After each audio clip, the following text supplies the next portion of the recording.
Tom Luginbill, ESPN college football recruiting analyst. You are the recruiting director. I didn't see that on your Twitter page, but I've known that for years and years and years. So I didn't want to put that on your banner there necessarily.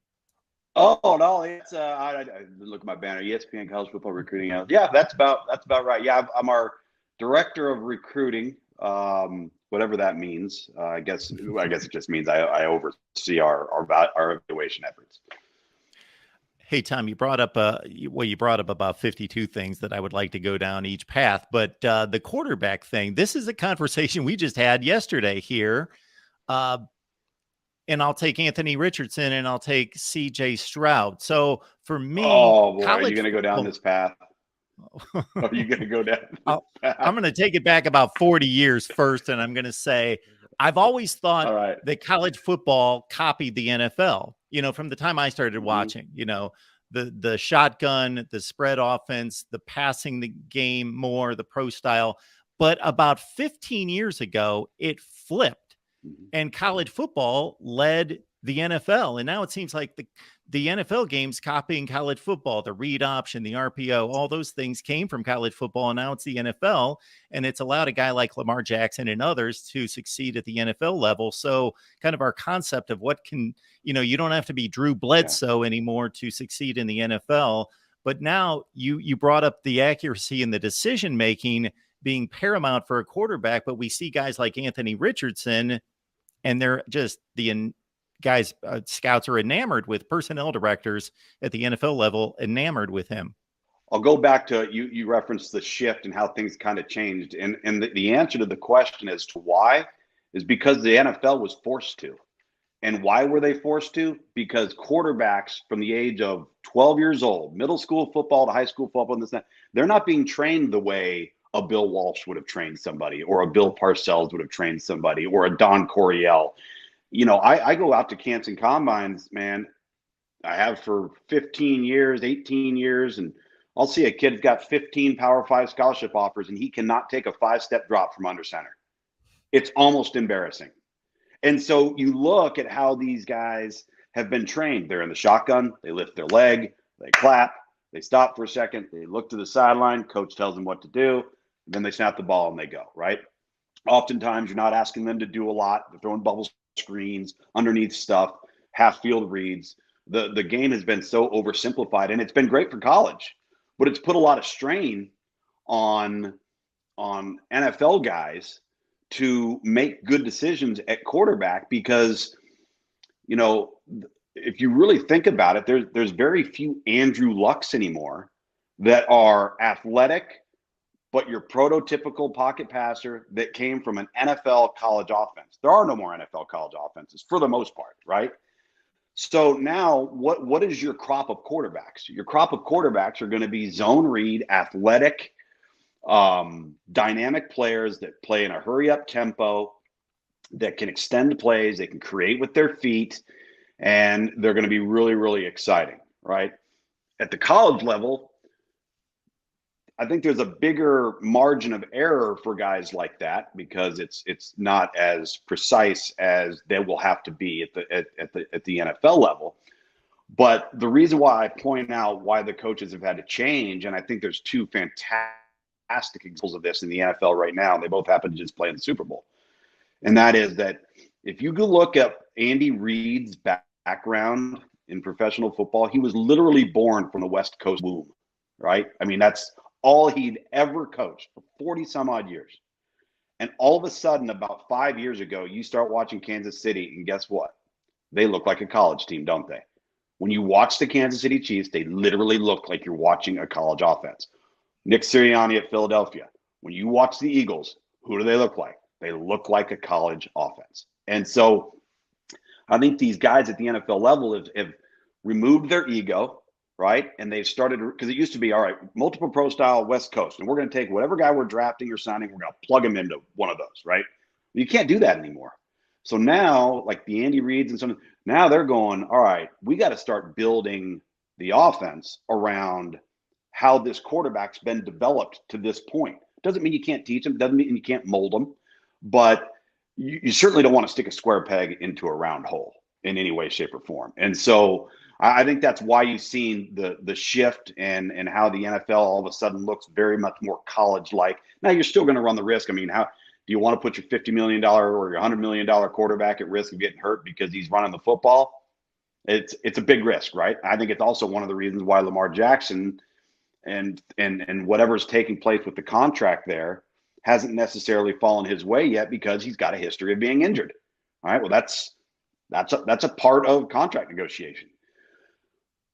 But Anthony Richardson, here's my issue, and I actually think this applies to Will Levis too, is we become so enamored with somebody's physical attributes and their physical traits that we neglect the stuff that ultimately will determine their fate, right? And I can't fathom.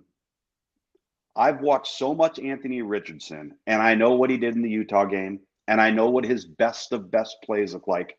But for every one of those, you can line up 20 and be scratching your head going, what is this guy doing?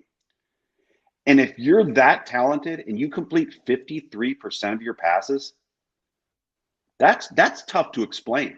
Like that would scare the heck out of me.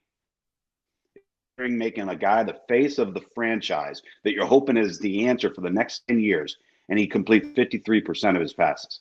Now, Will Levis has some of the same accuracy problems, but Will Levis does two other things that are problematic. Turns the ball over a lot, and he's often injured. So, yeah, he's got a rocket of an arm. Yeah, he's a good athlete, and I get all of that stuff, but like, it's hard to get the Tennessee game out of your head. Like, you go back and you watch that game, and you're saying that's a top 10 pick. Yeah. So, and listen, in all fairness, there's risk in every NFL draft pick. There always has been, and there always will be. There are red flags and there are deficiencies. The question is, can you live with the deficiencies? And maybe more importantly, can you live with the deficiencies if they're deficiencies that can't be corrected? That's a question that is, I think, really, really important in the scouting process. So, Tom, since we get about 2 minutes, those two guys in play, I'm curious to know what you thought about Josh Allen when he came out of Wyoming. So Josh had a lot of the similar issues that we've talked about. He was more accurate than Anthony Richardson, but he did also have some of the similar turnover and injury issues that Will Levis has had. And he's worked. He's stand out. And I think that's what everybody points to. And they're saying, well, this guy wasn't as efficient as he should have been in college either. And that's why we're modeling these two guys after him. And my only pushback to that would be there's validity in that viewpoint, but he's one guy. Can you point to 10 Josh Allens that were marginal or below marginally productive in the last 15 years at quarterback that went on to become a playoff starting quarterback in the NFL? I bet you can't. And so I think that it's fair to make some of those comps, but you wish there was a bigger sample size, if you will. Yeah. And it's one of the big reasons why guys like you get criticized. Oh, J.J. Watt, he was a 2-star. He turned out to be a superstar. These guys don't know what they're doing. Of course. It's exactly. And for every, who could I use? And for every Bryce Young, there's a Ben Roethlisberger that goes to Miami of Ohio. And I think that's the other thing in all of this. J.J. Watt. Watt was about 210 pounds playing defensive end coming out of high school. He was a MAC player before he transferred to Wisconsin. But we also have to realize how big the number is. Like, in every given class, and I don't know if you're aware of this, but roughly 2,800 kids will sign a letter of intent. And that's just counting the FBS level kids. That's not counting FCS, Division II, Division III, or NAIA. So that's a pretty big spectrum of players. You're going to have a group of about 500 to 700 of that 2,800 that are going to be your upper tier guys, right? Coming out. Everybody else, the way I label it, is a developmental player. And they might be an inch too short. They might be 5 pounds too light. They might be a step too slow. And next thing you know, they end up at East Carolina, or they end up at App State. They redshirt. They've got a great strength and conditioning program. They know how to develop players. Next thing you know, the guy's a redshirt junior. He went from 6'1" to 6'3". He went from 205 to 245, improved his short shuttle, improved his L-cone drill, and now he's an entirely different player. And the point is, everybody develops at a different rate. And then he's in the transfer portal. That's exactly right. Looking to go to now a Power all of a sudden 5. You got attention. That's exactly, you got it. You got it. There's no doubt. Yeah. One last thing, and this isn't necessarily a question, but a statement, because I think it's astounding, because when we look at the NFL draft, those guys are scouting 21 and 22-year-olds that were largely playing against SEC and Big Ten competition, like talent, and then projecting to the NFL. And we see that they miss more than half of the first round, as opposed to what you guys are doing with 16 and 17-year-olds trying to project. When you guys nail a guy that's coming out of Connecticut against that kind of competition, or Utah, and you nail him as a high 4 or 5 star, I think, how in the world do they do that? Because nobody on the field is anywhere close to as good as they are. Yeah, and I'll tell you, one of the reasons we split up our evaluation efforts by position and not by region is for that very reason. Because if I had all of our guys in the room, and I've got a guy that covers the West Coast and the Southeast and the Northeast and the Midwest and the Southwest, whatever it is, and let's just say we throw up the guys that we like best at defensive tackle. The guy in the Southeast is going to say, I got the best defensive tackle in the country, hands down.